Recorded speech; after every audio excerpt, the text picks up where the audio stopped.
Hello dear student, কেমন আছো? I hope প্রত্যেকে শুধু ভালো নয়, ভীষণ ভালো আছো। স্ক্রিনের উপর একটা কোশ্চেন দেখা যাচ্ছে, তাই না?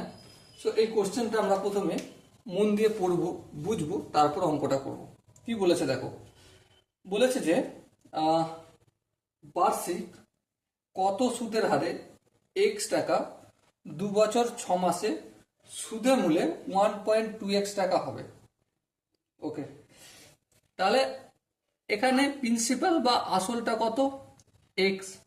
হ্যাঁ, সুদে মূল, সুদ প্লাস মূল কত বলে দিয়েছে? 1.2x। সুদের জায়গায় আই ইন্টারেস্ট লিখছি, মূলের জায়গায় পি লিখছি, ইকুয়াল টু 1.2x। দেখো আইটা আমার দরকার, সেই জন্য 1.2xটা থাকলো, আর এই পিটা সমানের অপোজিট দিকে গেলে মাইনাস হবে, আর পি এর মান কত? এক্স লিখলাম।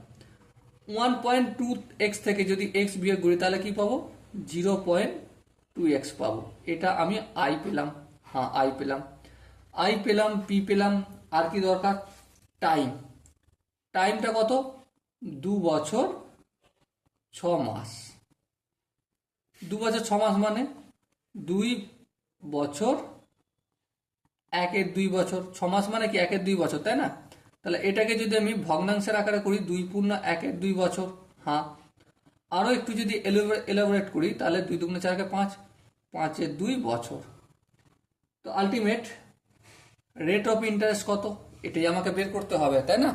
সো আমি এখানে করছি। এবারে সিম্পলি আমরা কি জানি? I equal to P R T by 100। So আয়ের মান কত বের গেছি আমরা? দেখো 0.2x, 0.2x 100 দিয়ে গুণ করব। হ্যাঁ, এখানে যে পি আছে এটা কিসের আকার আছে? আর এর সাথে গুণ, তাহলে দিকে আসলে ভাগ হয়ে যাবে। আর পি এর ভ্যালু কত? এক্স লিখলাম। টি, টি মিনস টাইম, কত সেটা?